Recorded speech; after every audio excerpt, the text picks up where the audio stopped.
A daunting task indeed, but with new technology it seems anything is possible.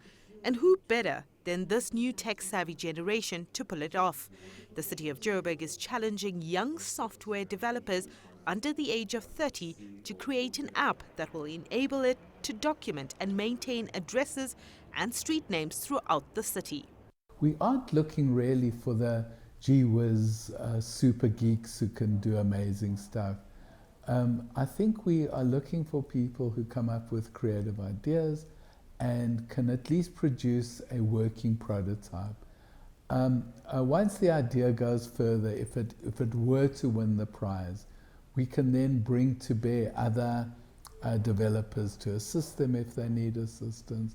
Your normal development app would not have a map to it, that is location. And if you go the GIS route, there'd be a map that goes with it.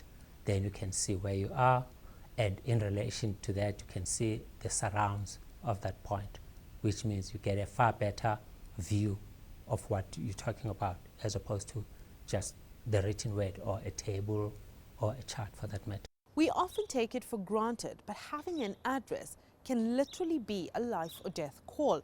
Apart from needing any emergency help, citizens also need to provide proof of residence in order to get an ID document. And well, without an ID, you can't do much at all. A lot of people in Joburg don't have addresses, and if you don't have an address, you've got a real problem, because if you have to call an ambulance, if you have to vote, if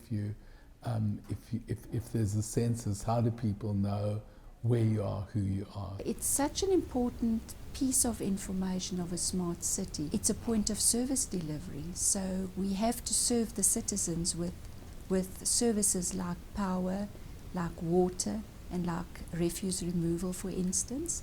So we cannot look after our citizens properly if we don't have the location and the address. Johannesburg spans 1,645 square kilometers and has more than 1.5 million households. There are 800,000 properties, which include a mix of commercial, several types of urban dwellings and plots. Not all of these are properly documented.